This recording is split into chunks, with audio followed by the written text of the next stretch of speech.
Sign up at the end of this review to get my personal gear list.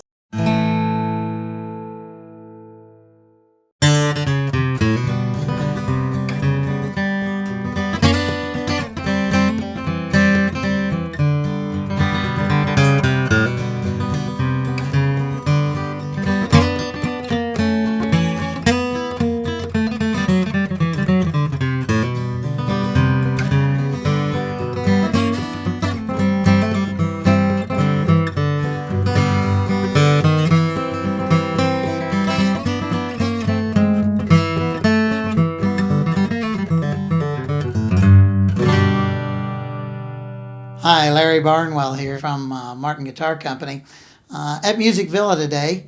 And this was interesting. Neither of these guitars are really for sale, but they're worth noting. These are a pair of guitars from 1944, which is a very interesting year for the Martin Guitar Company.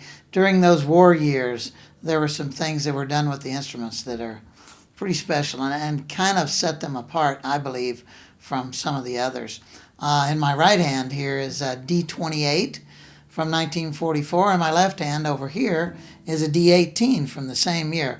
I haven't checked the serial numbers to see how far apart they are, but they were made by the same hands, by the same craftspeople back in that time. One thing that happened during these war years, and we'll show you in a minute, but they were using less metal. They needed the metal for the war effort, and so what they did in the instance of both of these guitars, they have ebony truss rods in them rather than the steel truss rods, the T-bar truss rods that were in them in the 30s and then later on in the 40s. That's one thing that they did. Another thing that they did was they used plastic buttons on the tuning machines.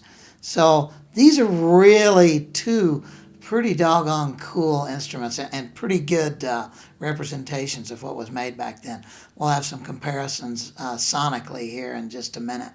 But D28, 1944. D18, 1944. Both these guitars have been well played, and that's what they like. So now we'll give you an opportunity to hear the differences in same year guitars, only one made out of mahogany and another made out of rosewood. These guitars are braced the same. These guitars have the same top on them. They have the same fingerboard and bridge on them. Really, the only true differences between these two instruments are the back and side wood.